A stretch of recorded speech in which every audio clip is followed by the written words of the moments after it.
Olá, bom dia. Sou Alex Carneiro, discente da turma C do mestrado profissional em Educação Física, o PROEF. A disciplina Problemática da Educação Física solicitou que elaborássemos um mapa conceitual com os temas estudados nas aulas e seus principais pontos. O primeiro seria o abandono do trabalho docente. Pode ser vários os motivos para que aconteça, como a desmotivação, o esgotamento emocional, o afastamento ou até a desistência por parte dos professores. Esse pode ser uma das principais problemáticas enfrentadas na área. Está diretamente relacionado a alguns fatores como estruturais, pedagógicos e sociais. Podemos aqui relacionar a sobrecarga de trabalho, onde os professores de educação física muitas vezes podem acumular várias turmas, também poucos recursos para a área na escola, infraestruturas inadequadas, quadras sem coberturas, falta de materiais pedagógicos para as aulas, também muitas das vezes por acúmulo de trabalho burocrático repassado pelas coordenadorias do Estado, com isso comprometendo a qualidade do ensino e do professor que está sobrecarregado. Outro fator que pode relacionar a desvalorização da disciplina por parte da escola, onde a educação física é vista em muitos contextos como uma atividade recreativa e não como um componente essencial para os alunos. Isso pode levar a uma menor valorização institucional, salarial e de formação dos professores, que pode afetar diretamente no seu trabalho através da autoestima do docente. Um dos fatores bastante importantes nesse processo é a falta de apoio para uma formação continuada, acaba atingindo uma grande quantidade de profissionais por falta de formação continuada para os professores, acaba deixando muitos professores despreparados para lidar com o desafio diário da escola, como diversidade de gênero, inclusão e novas metodologias de ensino. Uma reflexão da atuação docente nas práticas tradicionais. As práticas tradicionais da educação física são muitas das vezes centradas no esporte de rendimento, na repetição de gestos técnicos, na valorização dos mais habilidosos, ainda predominante em muitas escolas. Assim podemos limitar a inclusão e a participação de todos, especialmente os que têm menos aptidão. Também pode contribuir para o desinteresse dos estudantes, tornando as aulas pouco atraentes e significativas. Assim, dessa forma, podemos impactar o professor que muitas das vezes se sente obrigado a seguir um modelo ultrapassado, sem espaço para inovação, levando à frustração profissional. E em muitos casos, o abandono da docência para se tentar combater isso, o desenvolvimento pedagógico contínuo é uma boa forma, através da formação continuada, seja por meio de cursos, eventos, grupos de estudos ou troca entre colegas.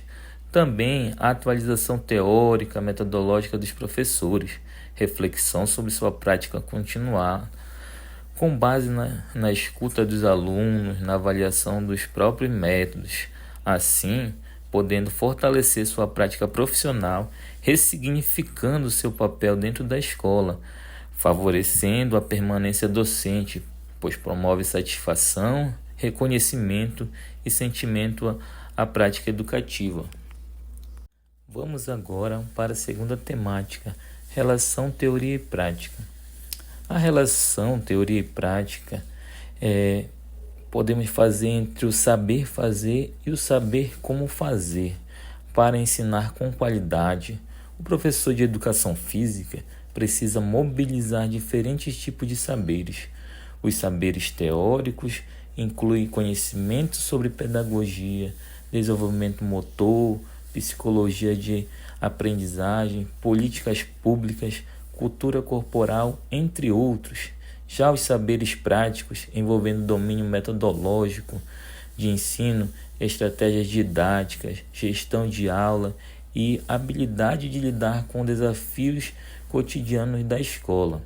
Esses dois tipos de saberes não são rivais, ao contrário, se completam. Um professor que conhece a teoria, mas não sabe aplicá-la, terá dificuldade em tornar suas aulas significativas.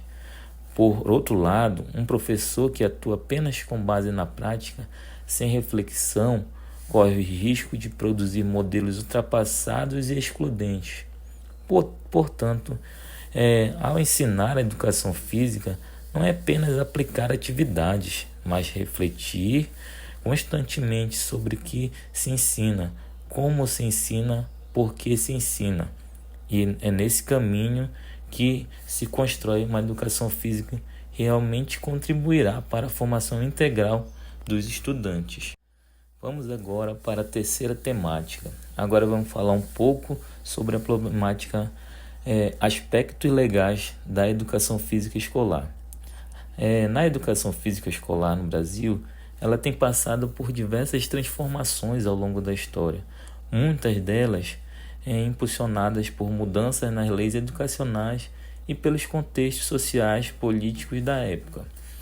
Apesar de seu reconhecimento como componente obrigatório da educação física básica, a área ainda enfrenta problemáticas persistentes, como a desvalorização profissional, a ausência de infraestrutura adequada, a baixa carga horária e a visão reducionalista da disciplina como mera atividade física.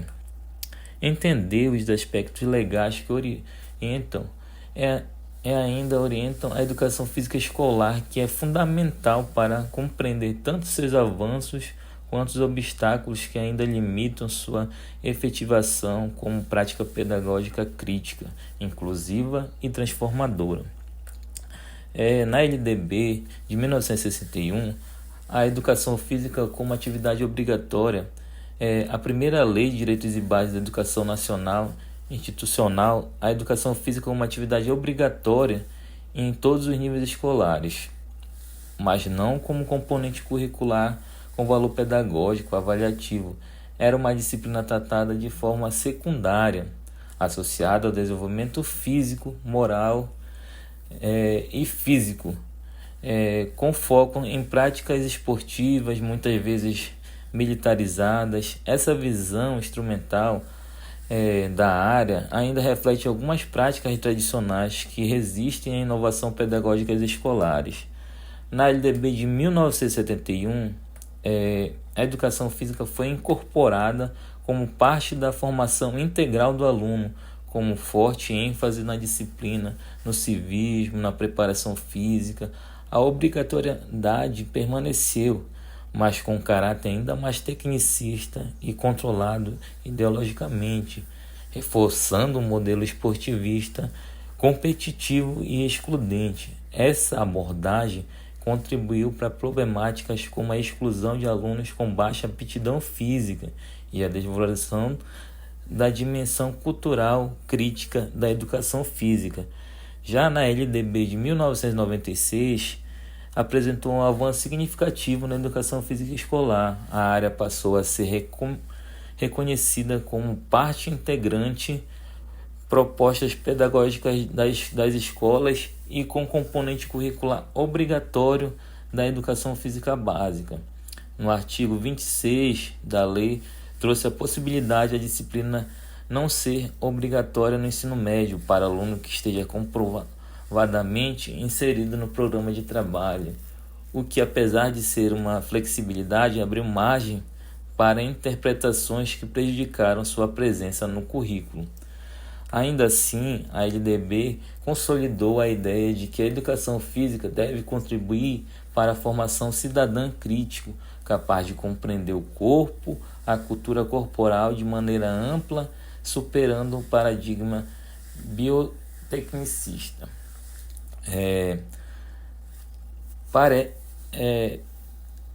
Esse parecer, muito discutido, por ter sido elaborado em 2003, a homologação em 2004 orientou as diretrizes para um componente curricular da educação física no ensino médio.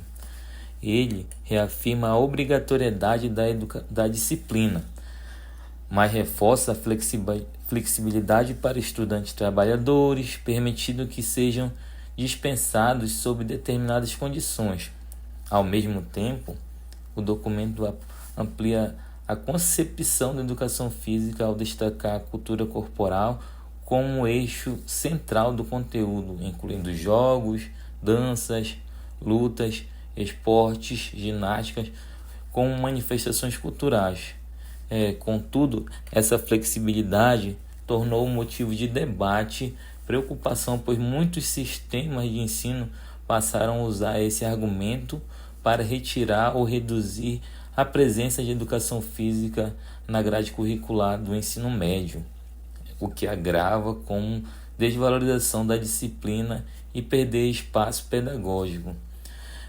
Embora a legislação da educação física brasileira tenha avançado no reconhecimento da importância da educação física, a prática escolar ainda sofre com contradições. Leis progressistas convivem com interpretações limitadas e diretrizes inovadoras esbarram em estruturas escolares conservadoras.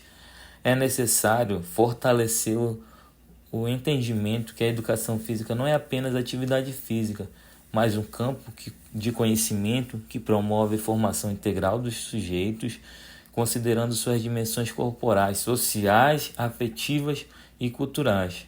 Dessa forma, compreender o histórico legal da disciplina é essencial para que professores e gestores atuem politicamente na defesa da área, superando suas problemáticas, garantindo presença com qualidade no currículo escolar. Agora vamos para a outra temática, afastamento e indisciplina nas aulas de educação física. Essa problemática na educação física pode ser causada por vários fatores.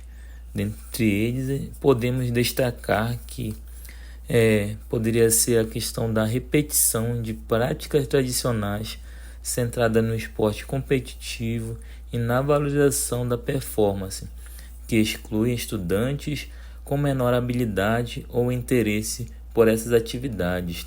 Também a falta de variedade de tipos de aula, o que gera desmotivação e interesse. Outro poderia ser também problemas como autoestima, bullying ou insegurança corporal, muitas das vezes agravados em contextos de avaliação excludentes ou comparação entre alunos. Também a ausência de diálogo com a realidade dos alunos, especialmente em contextos de vulnerabilidade social, onde os conteúdos escolares parecem distantes de suas vivências. Esses fatores contribuem para que muitos estudantes afastem da disciplina, solicitando dispensas médicas, omitindo-se das atividades ou simplesmente não participando das aulas com envolvimento real. Em relação à questão da indisciplina nas aulas de educação física, é outro desafio frequente que enfrentamos. Em muitos casos, ela está ligada ao afastamento mencionado anteriormente. Alunos desinteressados ou desmotivados tendem a agir com desatenção, resistência ou desrespeito às normas da aula.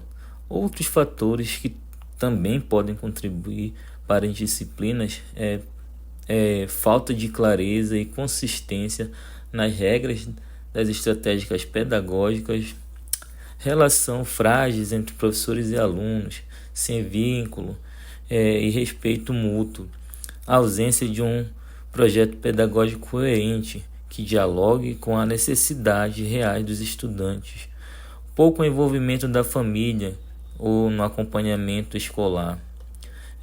As estratégias pedagógicas adotadas nas aulas influenciam diretamente no comportamento e no interesse dos alunos. Aulas centradas apenas na repetição de esportes tradicionais, sem uma contextualização, elas tendem a reforçar a desigualdade e desinteresse dos alunos, dos estudantes. Por outro lado, Aulas diversificadas, contextualizadas, que valorizam a cultura corporal e suas múltiplas formas, como as danças, como as lutas, jogos populares, práticas alternativas, atividades recreativas e inclusivas. Elas podem promover maior participação, engajamento e respeito entre os alunos. O uso de metodologias ativas, projetos interdisciplinares e atividades colaborativas tendem por ser um caminho para minimizar a questão da indisciplina e do afastamento. Agora vamos para a problemática dificuldades relacionadas ao ensino de esportes. Embora tenha avançado em termos legais e pedagógicos, ainda enfrentamos problemáticas estruturais na educação física e didáticas também, que afetam sua afetividade e relevância no currículo. Um dos principais desafios é o modelo reducionista de ensino dos esportes, amplamente difundido nas escolas, muitas vezes limitados, o que se convencionou chamar de quarteto fantástico, que seria o futebol, o voleibol, o handebol e o basquete. Em relacionado a esse quarteto fantástico, o ensino de esporte no ambiente escolar enfrenta diversas dificuldades pedagógicas e sociais. A escolha recorrente por apenas 4 modalidades tradicionais reflete um ensino pautado no tecnicismo, na repetição mecânica de fundamentos e na competição. Esse modelo do esporte, centrado na performance, apresenta limitações significativas, desconsidera a diversidade e interesse de habilidade dos alunos, acaba excluindo aqueles com menor aptidão ou com pouco gosto pelas modalidades hegemônicas, reforça o estereótipo de gênero, como esporte como o futebol, sendo associado a meninos, e a exclusão velada das meninas ou de alunos não conforme essa lógica.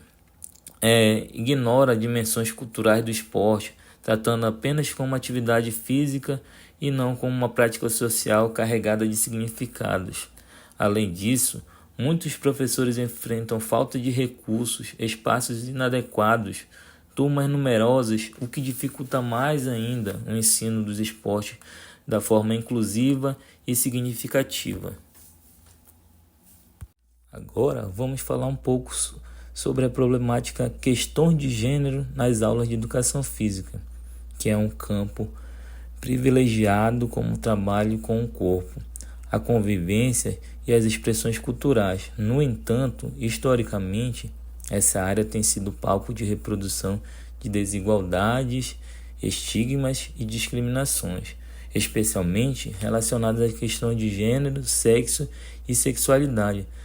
Tais problemáticas comprometem o caráter inclusivo e formativo da disciplina e demandam uma atuação crítica e consciente por parte dos profissionais de educação física.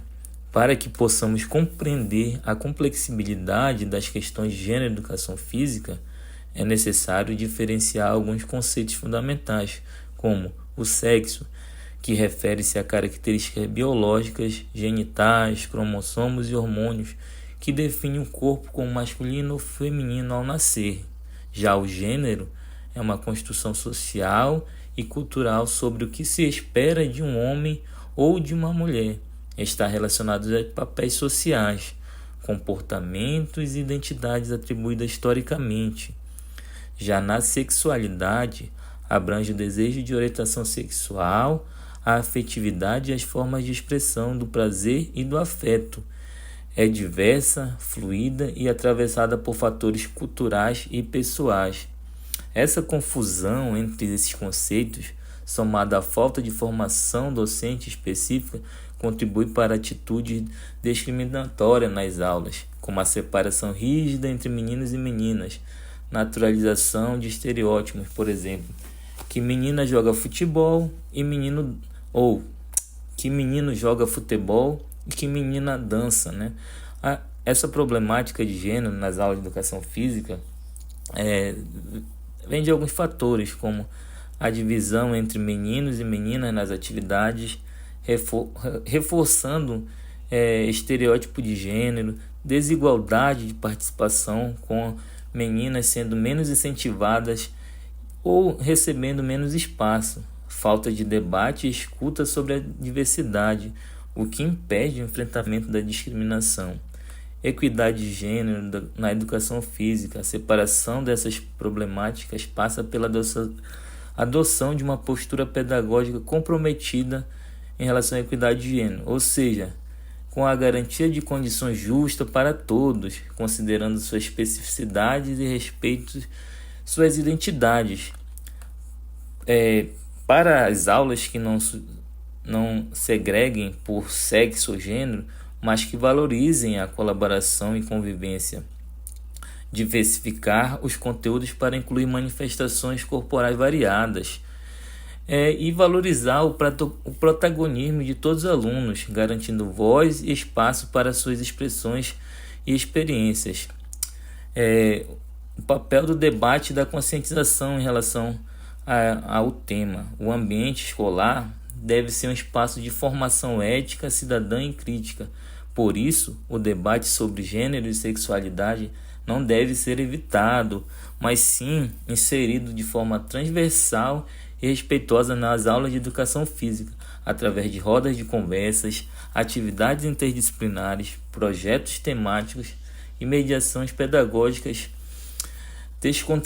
desconstruir preconceitos, promover empatia, formar cidadãos mais conscientes e respeitosos com a diversidade humana. As questões de gênero na educação física escolar não são apenas um problema disciplinar, mas um reflexo de estruturas sociais que precisam ser enfrentadas pela educação. O desafio está em transformar a aula de educação física em um espaço democrático, plural e acolhedor, onde todos os corpos tenham vez, voz e valor.